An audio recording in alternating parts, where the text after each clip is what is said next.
अपनी जवान रहमत में जगह दे, बाप रहाम की गोद में जगह दे, लवाहिद को सब्र जमील अता करे और आज की पाक मास के तोफ़ैल इनकी सारी बशरी कमजोरियाँ गलतियाँ खताएँ माफ़ करे। हम दुआ करें। एक आदर आसमानी बाप अनायत करके हम इन 40 दिनों की सालाना इबादत को अपनी रूहानी तब्दीली का निशान मानते हुए मसीह की मौत और जीतने के भेद का इल्म हासिल करें और लायक जिंदगी से इसका फल जाहिर करें। मसीह हमारे खुदावंद के वसीले से जो तेरे साथ रूहुल कुद्स की वहदानियत में खुदा है और हमेशा से हमेशा तक जिंदा रहता और सल्तनत करता है।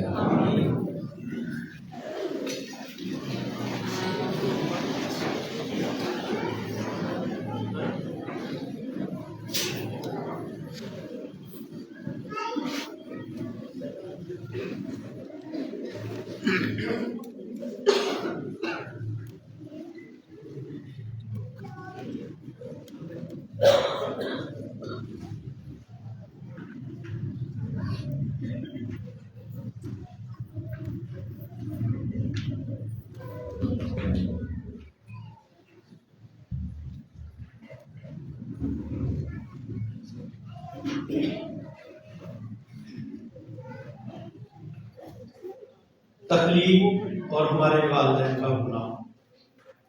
हमारे लिए आज की पहली तिलावत तकवीन की किताब उसका दूसरा बाब उसकी 7 से 9वीं आयत और फिर उसका तीसरा बाब उसकी पहली 7 आयत। खुदावंद खुदा ने जमीन की मिट्टी से इंसान को बनाया और उसके नथनों में जिंदगी का दाम फूंका और इंसान जीती जान हुआ। और खुदावंद ने मशरक की तरफ अदन में एक बाग लगाया और इंसान को जिसे उसने बनाया उसमें रखा। और खुदावंद खुदा ने हर तरह के दरख्त जो देखने में खुशनुमा और खाने के लिए लजीज थे जमीन से उगाए और बाग के वसत में शजरे हयात और नेकोबाद की पहचान का दरख्त और सांप जमीन के सब जानवरों से जिन्हें खुदावंद बना चुका था मक्कार था।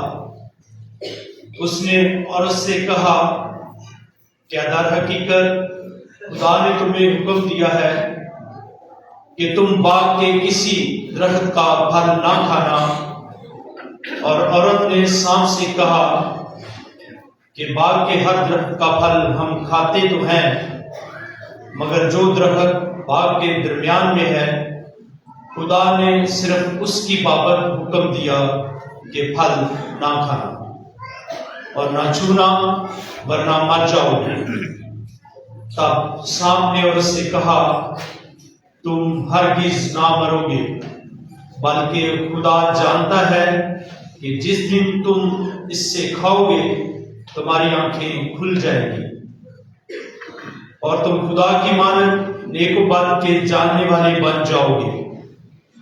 औरत ने भी देखा था कि वो दरख्त खाने में अच्छा और देखने में खुशनुमा और अक्ल हासिल करने में खूब मालूम होता है, तो उसने उसके फल में से लिया और खाया और अपने शौहर को भी दिया और उसने खाया और दोनों की आंखें खुल गई और अपनी कुर्बानी महसूस करके उन्होंने अंजीर के पत्तों को सी लिया और अपने लिए लुंगियां बनाई। पाक कलाम के पढ़े और सुने जाने पर खुदा की बरकत हो।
मुकद्दस रोमियो की अंजील उसका 5 12 और 17 से 19 आयत।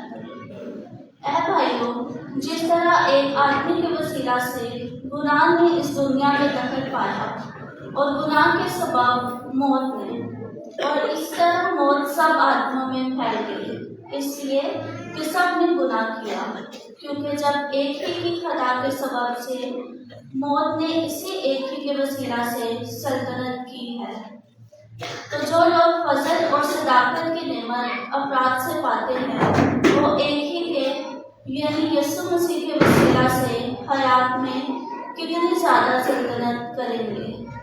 बस जैसा एक ही की खता के सबब से सब आदमियों पर अज़ाब का फतवा हुआ, वैसा ही एक ही की सदाकत के सबब से सब आदमियों ने सादिक ठहर कर हयात हासिल की। क्योंकि जैसे एक ही की नाफरमानी से बहुत से गुनाहगार ठहरे, वैसे ही एक ही की फरमाबरदारी से बहुत से सादिक ठहरेंगे। पाक कलाम के पढ़े और सुने जाने पर खुदा की बरकत हो।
खुदावंद आपके साथ हो, आपके साथ भी हो। हमारी इंजील मुकद्दस बामुताबिक मुकद्दस बनती खुदावंद के बख्शिश हो।